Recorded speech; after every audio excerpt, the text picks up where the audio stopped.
Good morning everyone, we are Lakshya coaching classes and मेरा नाम है कविता नामदेव श्रीवास्तव। तो स्टूडेंट्स, आज हम स्टार्ट करने वाले हैं हमारे सीबीएसई करिकुलम को क्लास 10th को। तो इस सबसे पहला चैप्टर जो इस चैप्टर सब्जेक्ट साइंस का है वो है chapter number 1, chemical reactions and equations.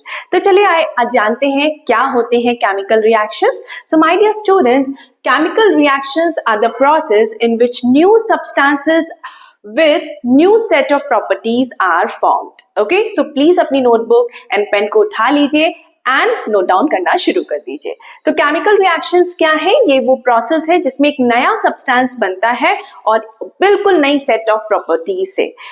तो जो अगर हम बात करें केमिकल रिएक्शन में क्या होता है केमिकल रिएक्शन, तो अगर हम एटॉमिक लेवल पे देखें तो जब भी कोई केमिकल रिएक्शंस होते हैं तो जो एलिमेंट्स होते हैं जो पार्टिसिपेट कर रहे होते हैं केमिकल रिएक्शंस में, उनमें there is rearrangement of atoms is happening to form a new product. Okay, so during a chemical reaction atoms of element do not change those of another element, only the rearrangement of atoms takes place in a chemical reactions. अब मैंने भी आप बात करी कि जो elements participate कर रहे हैं या जो कंपाउंड्स पार्टिसिपेट कर रहे हैं तो क्या वो सब्सटेंसेस होते हैं। तो जो भी सब्सटेंसेस किसी केमिकल रिएक्शन में पार्टिसिपेट करते हैं उनको हम कहते हैं reactants. Okay, so please note down the definition of reactant. Substances which take part in a chemical reaction are called reactants, and the substances that are produced as a result of a chemical reaction are known as products. तो अगर हम बात करें किसी भी chemical reaction की जो हो रहा है तो उसमें रिएक्टेंट्स होते हैं जो कि अंडरगो करते हैं केमिकल रिएक्शन को और जो उनका रिजल्ट होता है उसको हम प्रोडक्ट कहते हैं। तो चलिए एक एग्जांपल से समझते हैं इस चीज को। So burning of a magnesium ribbon. तो अगर हम मैग्नीशियम रिबन को अगर हम बर्न करते हैं इन प्रेजेंस ऑफ एयर तो क्या होता है। So let's understand this chemical reaction. तो यहाँ पे आप देखिए मैग्नीशियम हमने एज अ रिबन के फॉर्म में ले रखा है और उसको जब हम हीट कर रहे हैं so in presence of air, and आपको पता है air contains oxygen and oxygen is the supporter of combustion, है ना। तो जब मैग्नीशियम और ऑक्सीजन रिएक्ट करते हैं when they are heated together, then what happens, a new product magnesium oxide is formed. तो यहाँ पे आप देख सकते हैं कि जब हम मैग्नीशियम रिबन को हीट कर रहे हैं इट बर्न्स इन एयर। तो जब ये बर्न करता है तो एक वाइट डेजलिंग फ्लेम प्रोड्यूस होता है और जो इसका प्रोडक्ट इस रिएक्शन का मिलता है वो होता है मैग्नीशियम ऑक्साइड। सो मैग्नीशियम ऑक्साइड जो फॉर्म होती है व्हाइट पाउडर के फॉर्म में यहाँ पे हमें मिलती है। तो आपने देखा इस रिएक्शन में हमने मैग्नीशियम और ऑक्सीजन को लेफ्ट हैंड साइड में लिखा एरो के एंड राइट हैंड साइड में हमने मैग्नीशियम ऑक्साइड को लिखा। तो यहाँ पे माय डियर स्टूडेंट रिएक्टेंट्स इस केमिकल रिएक्शन में है magnesium and oxygen. Oxygen is present in the air and magnesium we had taken as a ribbon over here. और प्रोडक्ट जो फॉर्म हुआ है वो है मैग्नीशियम ऑक्साइड, जो व्हाइट पाउडर फॉर्म हुआ है एज अ रिजल्ट वो है मैग्नीशियम ऑक्साइड। अगर हम बात करें कुछ एक्स्ट्रा इंपॉर्टेंट नोट्स की तो यहाँ पे आपको मैं एक चीज बताना चाहूंगी कि जो मैग्नीशियम रिबन है उस पे एक कोटिंग होती है ऑफ बेसिक मैग्नीशियम कार्बोनेट जो कि फॉर्म होती है because of the slow action of moist air. तो बेसिक मैग्नीशियम कार्बोनेट जो है वो है मिक्सचर जो दो चीजों का, पहला मैग्नीशियम कार्बोनेट और दूसरा मैग्नीशियम हाइड्रोक्साइड। तो जब हम मैग्नीशियम रिबन को बर्न करते हैं उससे पहले हमें इसे अच्छे से क्लीन कर लेना होता है विद द सैंड पेपर, जिससे कि हम इस प्रोटेक्टिव लेयर को रिमूव कर सके। आई होप यहाँ तक क्लियर है। कोई डाउट है तो आप मुझसे पूछ सकते हैं। सो एक बार फिर से रिवाइज कर लेते हैं। तो आज हमने अभी पढ़ा केमिकल रिएक्शंस के बारे में। Chemical reactions are the process in which new substance with new properties are form. A chemical reaction involves only rearrangement of atoms. Reactants are the substances that take part in a chemical reaction, and products are the substances that are produced as a result of chemical reaction. Then we learned about a chemical reaction to understand what are reactants, what are products. Okay, so for that we have taken an example of burning of magnesium ribbon. So when we burn magnesium ribbon in presence of oxygen, then we get a product called magnesium oxide. So here reactants are magnesium and oxygen and the product is magnesium oxide. I hope यहाँ तक clear है। अगर कोई doubt हो तो आप मुझे comment section में लिख सकते हैं। सो स्टूडेंट्स, अब हम बात करेंगे केमिकल रिएक्शंस की। जरूरी नहीं है कि केमिकल रिएक्शन सिर्फ लेबोरेटरी में ही हो, कई सारे केमिकल रिएक्शन है जो हमारी डे टू डे लाइफ में भी होते हैं। तो चलिए आइए देखते हैं कौन से हैं ये केमिकल रिएक्शंस। तो सबसे पहला जो रिएक्शन है, formation of curd from the milk. Second important reaction is cooking of food. जैसे कि आप कोई भी सब्जी या कोई भी खाना बनाते हैं तो फर्स्ट इट इज रॉ, लेकिन जैसे आप उसको प्रॉपर्ली कुक करते हैं उसका टेस्ट चेंज हो जाता है। Then digestion of food in our body is an example of chemical reaction. Process of respiration is again another example of chemical reaction. Fermentation of grapes, rusting of iron, burning of fuels, burning of candle wax and ripening of fruits. ये सारे examples हैं chemical reaction की जो हमारी day to day life में हम experience करते हैं। लेकिन पता कैसे चलेगा कि कोई chemical reaction हो चुका है? तो there are 5 important signs जो हमें characterize करते हैं कि there is a chemical reaction that have taken place. So let's understand them one by one. तो सबसे पहले जो कैरेक्टरिस्टिक है दैट शोज कि कोई केमिकल रिएक्शन अकर हुआ है, so first is evolution of gas, second is formation of a precipitate, third is change in the colour, next is change in temperature and these are the last one is change in state. तो ये 5 signs हैं that indicates there is a chemical reaction have taken place. तो let's understand one by one each of them in detail. तो सबसे पहले हम बात करेंगे evolution of a gas. Some chemical reactions are characterized by evolution of gas. Let's have a look on it. So there is a chemical reaction that is taking place between zinc and dilute sulfuric acid. तो जब zinc और dilute sulfuric acid यहाँ पे reactant है, जब ये react करते हैं, there is evolution of hydrogen gas. So let's understand this reaction. Zinc in form of granules, जब हम इसमें कुछ drops H2SO4 dilute sulphuric acid की ऐड करते हैं तो एक नया प्रोडक्ट बनता है जिसको हम कहते हैं zinc sulphate. The formula is ZnSO4 and you can see यहाँ पे हाइड्रोजन गैस इवॉल्व हुई है. जब गैस इवॉल्व होती है तो हम रिएक्शन लिखते वक्त एक अप एरो पुट करते थे जो इंडिकेट करता है evolution of gas. Similarly, when chemical reaction between sodium carbonate and dilute hydrochloric acid takes place, it is characterized by evolution of carbon dioxide. जैसे यहाँ पे पिछले रिएक्शन में हाइड्रोजन गैस इवॉल्व हुई थी, इस रिएक्शन में कार्बन डाइऑक्साइड गैस इवॉल्व होगी. तो यहाँ पे please note down the chemical reaction. Na2CO3 जो कि स्टैंड करता है सोडियम कार्बोनेट के लिए, और जब ये इसमें कुछ ड्रॉप्स हम HCl की ऐड करते हैं डाइल्यूट हाइड्रोक्लोरिक एसिड की, तो यहाँ पे हमें sodium chloride, carbon dioxide, because there is a gas evolved in this reaction, तो हम यहाँ पे अप एरो पुट करेंगे plus water is form. There is another chemical reaction जो कि मैग्नीशियम और डाइल्यूट हाइड्रोक्लोरिक एसिड के बीच में हो रहा है.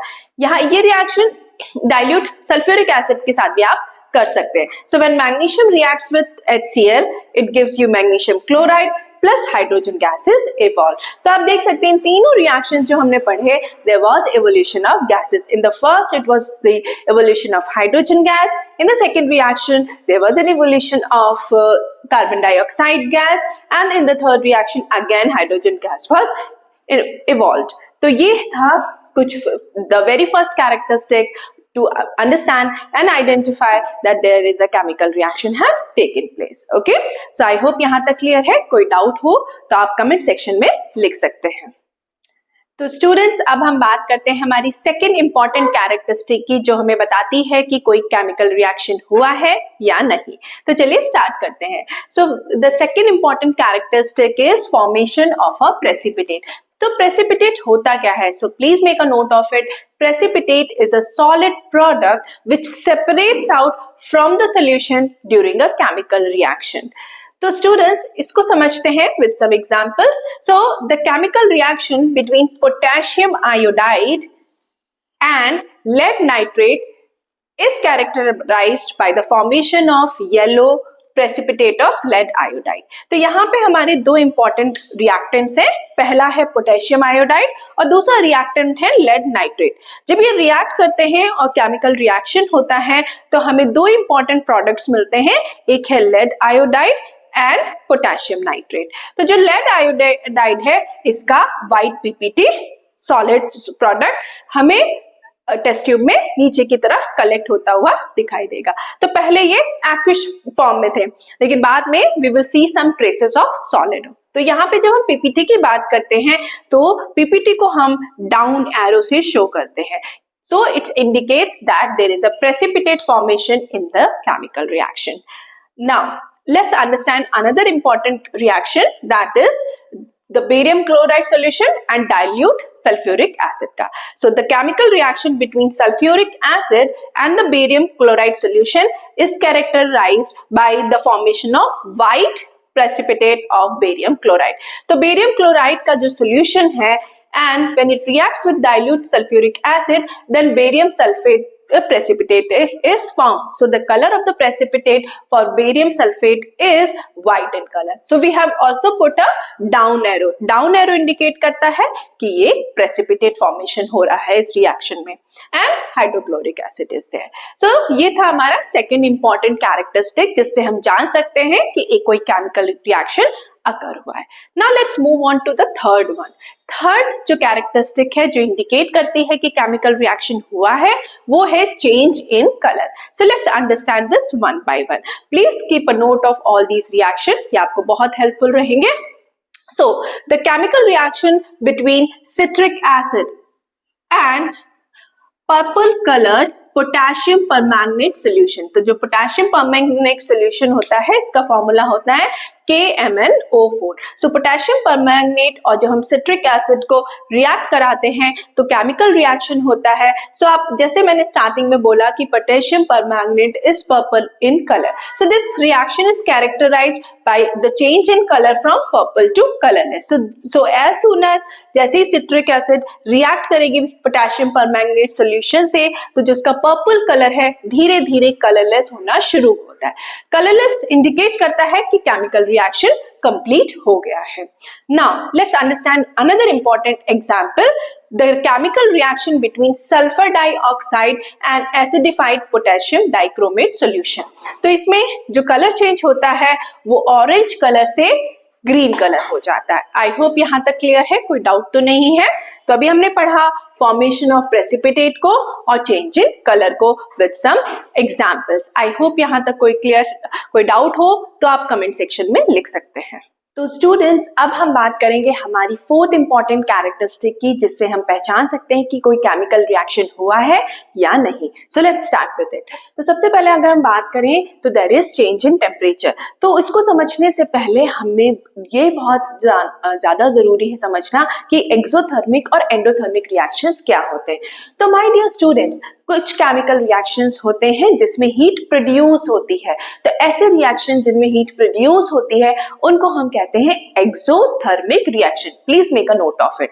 एंड द केमिकल रिएक्शंस जिसमें हीट अब्सॉर्ब होती है उनको कहते हैं endothermic reactions.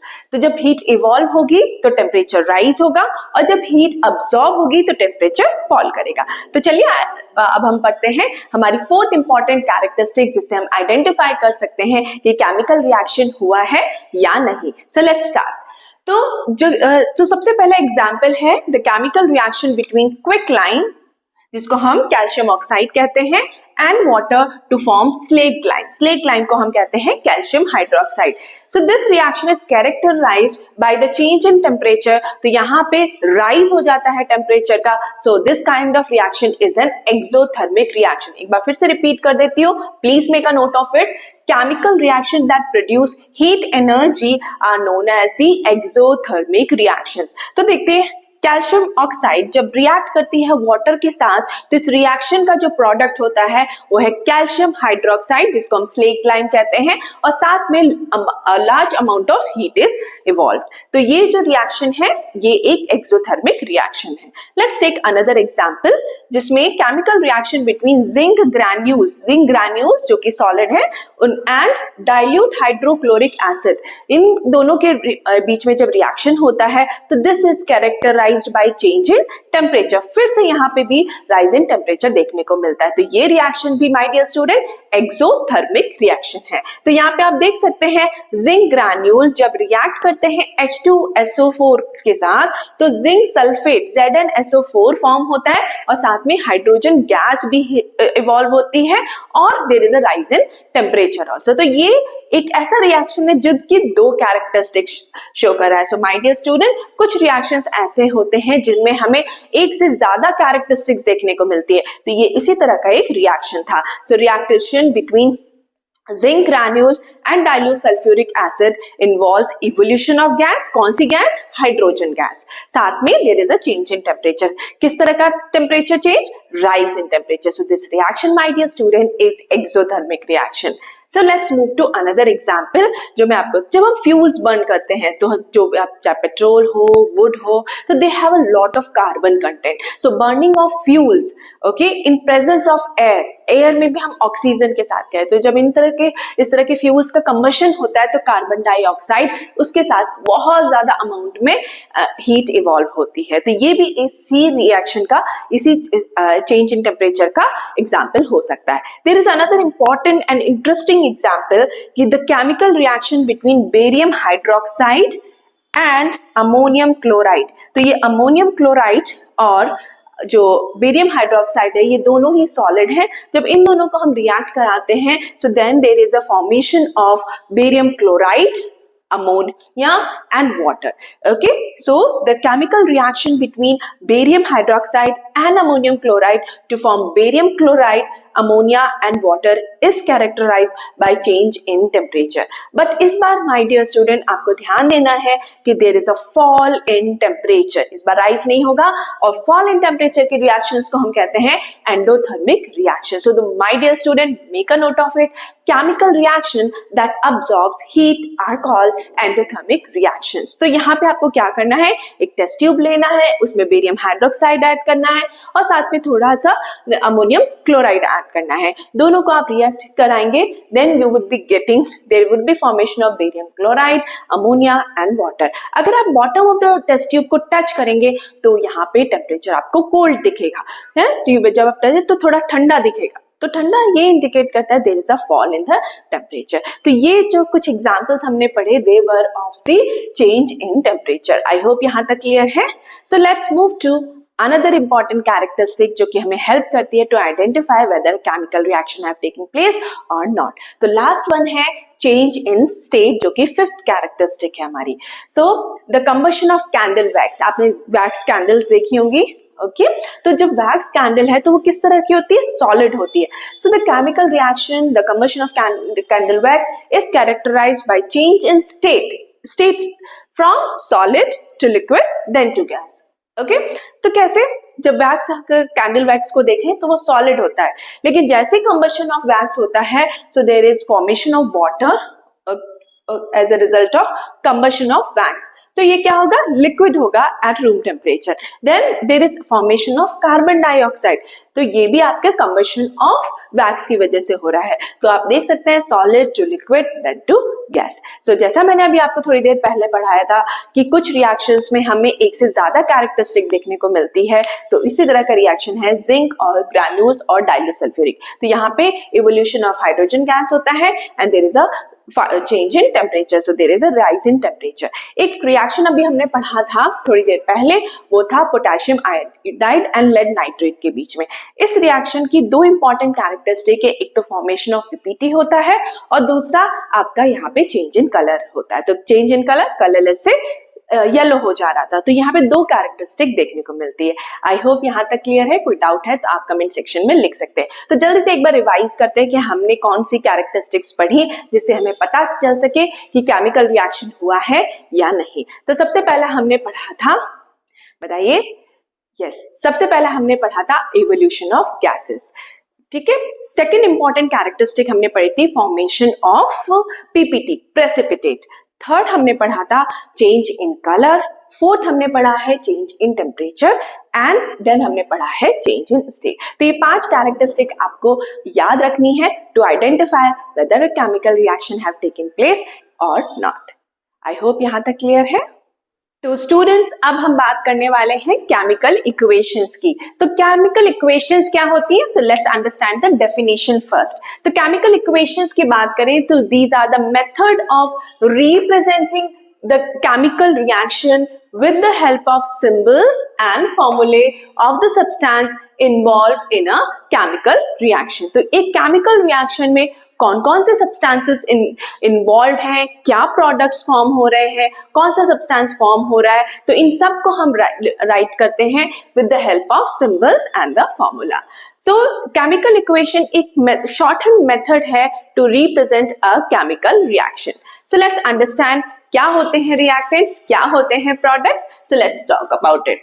Reactants are the substances which combine or react in a reaction to form a product. Okay, तो सब्सटेंसेस जो कंबाइन कर रहे हैं, जो रिएक्ट कर रहे हैं जिससे कि कोई केमिकल रिएक्शन हो सके, कुछ प्रोडक्ट फॉर्म हो, कुछ नया सब्सटेंसेस बन सके, ये। So substances, please make a note of it, substances which combine or react to in a chemical reaction are called the reactants।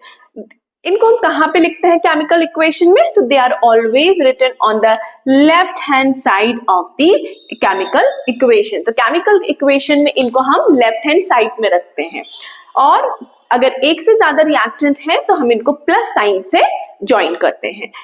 अब बात आती है प्रोडक्ट्स की। तो यहाँ पे प्रोडक्ट्स क्या है? ये सब्सटेंसेस है जो that are formed as a result of a chemical reaction। तो जब जो सब्सटेंसेस केमिकल रिएक्शन के होने के बाद जो फॉर्म होते हैं नए सब्सटेंसेस, उनको हम प्रोडक्ट्स कहते हैं। ये कहाँ पे लिखे जाते हैं? So they are always written on the right hand side of the chemical equation. तो आप देख सकते हैं यहाँ पे मैंने एक केमिकल इक्वेशन लिखी है, Zn plus H2SO4 gives you ZnSO4 plus hydrogen gas. तो यहाँ पे हमने रिएक्टेंट्स लेफ्ट हैंड साइड में लिख रखा है और दोनों को प्लस साइन से ज्वाइन कर रखा है। So zinc over here is one of the reactant. Second reactant, reactant 2 जो है वो है आपकी डाइल्यूट सल्फ्यूरिक एसिड, जिसको हमने H2SO4। सो H2SO4 क्या था?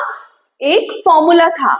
Zn क्या था? एक सिंबल था। So it's a method of representing a chemical reaction with the help of symbols and formula of the substance that are involved in the chemical reaction। अब products क्या form हुए? तो products हमें यहाँ पे हमने एरो के राइट साइड में लिखे हुए हैं। तो यहाँ पे पहला प्रोडक्ट जो फॉर्म हुआ है वो है जिंक सल्फेट ZnSO4, और दूसरा जो फॉर्म प्रोडक्ट 2 जो फॉर्म हुआ है वो है हाइड्रोजन गैस। ओके, तो इस तरह से हम रिएक्टेंट एंड प्रोडक्ट को रिप्रेजेंट करते हैं एक केमिकल इक्वेशन में। आप देख सकते हैं एक एरो भी मैंने पुट किया है। So what this arrow is doing over here? So arrow is basically pointing towards the right side, जो कि इंडिकेट करता है कि the substances that are written on the left side of the equations are combining or reacting to form the substances that are written on the right side of the chemical equation। मतलब जो arrow के left side है वो substances combine कर रहे हैं, जिससे कि जो प्रोडक्ट है जो कि हमने राइट साइड लिखा हुआ है वो हमें पता लग सके। ओके, तो ये रिएक्टेंट्स है, ये प्रोडक्ट्स है, और ये हमने एरो बनाया हुआ है। तो ये करेक्ट तरीका है to represent a chemical reaction. I hope यहाँ तक क्लियर है। कोई डाउट हो तो आप कमेंट सेक्शन में मुझे बता सकते हैं। Now we have 2 types of chemical equation. एक होती है बैलेंस्ड केमिकल इक्वेशन, एक होती है अनबैलेंस्ड केमिकल इक्वेशन। तो अब हम बात जानते हैं कि क्या मतलब होता है बैलेंस्ड केमिकल इक्वेशन का और क्या मतलब होता है अनबैलेंस्ड केमिकल इक्वेशन का। तो चलिए स्टार्ट करते हैं। तो आप देख सकते हैं मैंने सेम रिएक्शन लिया हुआ है। तो balanced equation, please make a note of it in your notebook students, that it has equal number of atoms of different elements in the reactant and product side। तो यहाँ पे देखिए Zn रिएक्ट कर रहा है H2SO4 के साथ to form ZnSO4 and hydrogen. तो हम इसको कैसे फिगर आउट करेंगे, कैसे फाइंड आउट करेंगे कि whether this equation is balanced chemical equation और नॉट। तो इसका सिंपल सा तरीका है, आपको रिएक्टेंट साइड बनाना है। So you write in reactant and product side बनाना है इन प्रोडक्ट। फिर आपको काउंट करना है कि कौन कौन से एलिमेंट्स हैं जो इस केमिकल रिएक्शन में पार्टिसिपेट कर रहे हैं। तो आप इस इक्वेशन में देख सकते हैं कि यहाँ पे जिंक है, हाइड्रोजन है, सल्फर है और ऑक्सीजन है रिएक्टेंट साइड में। प्रोडक्ट साइड में भी देखते हैं तो दैट इज ZnSO4, तो जिंक है, सल्फर है और ऑक्सीजन है जिंक सल्फेट में, और साथ में हाइड्रोजन है। फिर आपको लिखना है नंबर ऑफ जिंक एटम्स। तो यहाँ पे आप देख सकते हैं एक ही जिंक एटम है और यहाँ पे भी एक ही जिंक एटम है, तो राइट डाउन। तो रिएक्टेंट साइड में भी एक जिंक एटम है और प्रोडक्ट साइड में भी एक ही जिंक एटम है। फिर आप लिखेंगे नंबर ऑफ हाइड्रोजन एटम्स। तो यहाँ पे देखिए हाइड्रोजन एटम H2 लिखा हुआ है, so that indicates there are 2 hydrogen atoms, तो मैंने यहाँ पे 2 लिखा हुआ है। यहाँ पे देखिए हाइड्रोजन गैस जो इवॉल्व हो रही है प्रोडक्ट साइड में, उसमें भी H2 लिखा हुआ है, तो यहाँ पे 2 एटम्स ऑफ हाइड्रोजन हो गए। फिर हम बात करेंगे सल्फर की। तो सल्फर कितने हैं? एक एटम है S। यहाँ पे भी कितने हैं? एक है S। ऑक्सीजन यहाँ पे कितने हैं? रिएक्टेंट साइड में O4 और प्रोडक्ट साइड में O4। तो आप देख सकते हैं रिएक्टेंट साइड में और प्रोडक्ट साइड में जिंक भी 1 है, हाइड्रोजन भी 2 है ईच, एंड सल्फर भी 1 है, एंड और ऑक्सीजन भी 4 है। इसका मतलब ये सारे एटम्स क्या है? इक्वल है। इसका मतलब ये एक बैलेंस्ड केमिकल इक्वेशन है। So again I am repeating my self, when a balanced equation has an equal number of atoms of different elements in the reactant and the product side.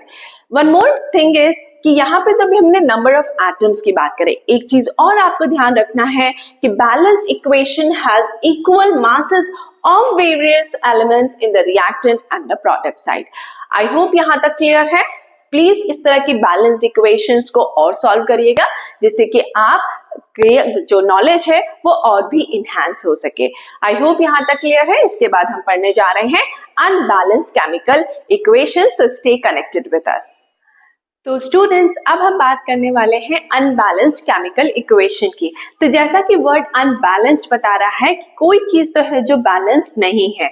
So let's understand this equation. So unbalanced chemical equation says that it has unequal number of atoms of one or more elements in the reactant and the product side। मतलब कि जो number of elements हैं, atoms हैं किसी भी particular element के, वो reactant और प्रोडक्ट साइड में बराबर नहीं है। जैसे कि एक इक्वेशन है जो मैंने आपके सामने लिखी हुई है, that is hydrogen when combines with oxygen gives you water, है ना। तो यहाँ पे हाइड्रोजन और ऑक्सीजन कंबाइन करके वाटर बना रही है H2O। तो यहाँ पे अगर हम नंबर ऑफ एटम्स को कंपेयर करें एलिमेंट वाइज तो क्या होगा, आइए देखते हैं। तो यहाँ पे हाइड्रोजन के 2 एटम्स है रिएक्टेंट साइड में H2, और यहाँ पे अगर हम वाटर की साइड देखें तो हाइड्रोजन के 2 एटम्स है, मतलब हाइड्रोजन के atoms reactant and product side पे बैलेंस्ड हैं। अगर वहीं पे बात ऑक्सीजन एटम्स की करें तो यहाँ पे देखिए O2 लिखा हुआ है, मतलब ऑक्सीजन के 2 एटम्स हैं रिएक्टेंट साइड पे। लेकिन अगर हम वहीं पे प्रोडक्ट साइड पे देखें तो वाटर में ऑक्सीजन का 1 एटम है, तो यहाँ पे ये बैलेंस्ड नहीं है। यस, तो हाइड्रोजन एटम्स तो इस रिएक्शन में बैलेंस्ड है, बट ऑक्सीजन एटम्स बैलेंस्ड नहीं है। So this is an example of unbalanced chemical equation. Okay, so please make a note of it. Unbalanced chemical equation has an unequal number of atoms of one or more elements in the reactant and the product side. Unbalanced chemical equation also has an unequal masses of various elements in the reactant and the products. तो अगर अब हम ऐसा कर क्यों रहे, यहाँ पे अनबैलेंस्ड है, बैलेंस्ड भी पढ़ लिया हमने, तो ऐसा क्यों है, क्यों इंपॉर्टेंट है ये बैलेंस्ड इक्वेशन। तो अगर हम बात करें, so there comes a very important concept of law of conservation of mass. Law of conservation of mass कहता है matter can neither be created nor destroyed in a chemical reaction.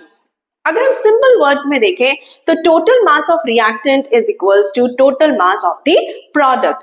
या फिर हम कह सकते हैं जो number of various types of atoms है present on the reactant side that has to be equal to the number of same type of atoms on the product side. तो ऐसा करने के लिए इस law of conservation of mass को follow करने के लिए हमें पढ़ना है हमारा next concept जिसको हम कहते हैं balancing chemical equation. तो अब हम जो unbalanced chemical equation है उसको balanced करने की कोशिश करेंगे. So what exactly is balancing? So balancing is the process of making the number of atoms equal on both the sides of equation.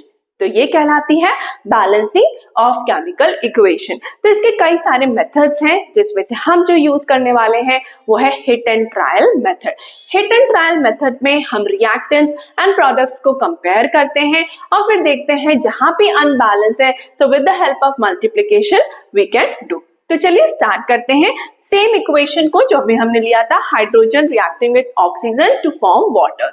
तो H2 plus O2 gives you H2O. तो let's understand the number of hydrogen atoms on the reactant side is 2. 2H2 है ना, मतलब 2 hydrogen के atoms है. Oxygen के atoms reactant पे देखिए, साइड पे देखें तो they are again 2. So we have written over here number of hydrogen atoms are 2 on the reactant side and number of oxygen atoms are also 2 on the reactant side. अब बात करते हैं product side की. So let's have a look on it. H2O hydrogen के कितने atoms 2, oxygen के कितने atoms 1. So let's write it over here 2 and 1. Now let's check the balance कि अब यहाँ पे ये balanced equation बनी या नहीं बनी. तो हाइड्रोजन के atoms reactant and product side में सेम है, so it is equal, है ना, ये balanced है. But what about oxygen? Oxygen तो बैलेंस नहीं है क्योंकि रिएक्टेंट साइड पे इसके 2 एटम्स हैं और प्रोडक्ट साइड पे इसका 1 एटम है. मतलब हमें किसकी को बैलेंस करना है, हमें ऑक्सीजन एटम्स को बैलेंस करना है. So what we can do, 2 reactant side पे, product side पे 1 है, so we can multiply 2 on the product side. तो let's do it. So by multiplying by 2 on the right hand side to balance the oxygen atoms. तो अगर हम जब ऐसा करते हैं तो हमारी नई इक्वेशन जो बन जाती है वो that becomes H2 plus O2 gives you 2 molecules of water. तो इससे क्या हुआ, इससे ऑक्सीजन एटम्स तो बैलेंस हो गए, 2 on reactant side, 2 on product side, है ना. 2 multiplied by 1, so that gives you, but there is another unbalanced thing creates over here. क्या है वो चीज, देखिए हाइड्रोजन के जो पहले 2 एटम थे अब 2 से मल्टीप्लाई होने के बाद बन गए 4. So 2 multiplied by 2. So now you can see अब हाइड्रोजन बैलेंस्ड नहीं है, यहाँ पे रिएक्टेंट साइड में 2 है और प्रोडक्ट साइड में 4 है. तो ये फिर से बैलेंस नहीं हुई है इक्वेशन. तो अब हमें क्या जरूरत है, अब हमारी जो रिक्वायरमेंट है वो है हाइड्रोजन एटम्स को बैलेंस करने की. सो लेट्स सी, बट किस साइड, रिएक्टेंट साइड. क्यों, क्योंकि यहाँ पे प्रोडक्ट साइड में हाइड्रोजन के 4 है और यहाँ पे रिएक्टेंट साइड में हाइड्रोजन के 2 है. So will multiply 2 with H2 to balance the hydrogen atoms. So we have written 2H2 plus O2 gives you 2H2O. Now let's do the check again. यहाँ पे देखिए reactant side पे 2 multiplied by 2, so that gives you 4 atoms of hydrogen. 1 multiplied by 2, so that gives you 2 atoms of oxygen. 2 multiplied by 2, that gives you 4 atoms of hydrogen. 2 multiplied by 1 gives you 2. तो देखिए hydrogen भी balance हो गया और oxygen भी balance हो गया. अब ज्यादा हमें सॉल्व करने की जरूरत नहीं है क्योंकि हमें अब मिल चुकी है हमारी बैलेंस्ड केमिकल इक्वेशन. बट पता कैसे चला कि this is a balanced chemical equation? So my dear student, as balanced chemical equation क्या थी, जिसमें number of atoms of various elements are equal on both the sides. तो यहाँ पे हाइड्रोजन के atoms reactant and product side पे बराबर हैं, ऑक्सीजन के atoms reactant and product side पे बराबर हैं. So it is a balanced chemical equation. I hope ये कॉन्सेप्ट क्लियर हो गया है. तो अभी आज हमने बहुत सारी चीजें पढ़ी in the chapter 1 chemical reactions and equations. I hope सारे concepts, I hope you like the session 2. तो अगर आपको पसंद आया है तो प्लीज हमारे चैनल को सब्सक्राइब करिएगा, लाइक करिएगा और अभी हम इस चैप्टर का पार्ट 2 भी अपलोड अपलोड करेंगे, तो उसके लिए stay tuned on a channel.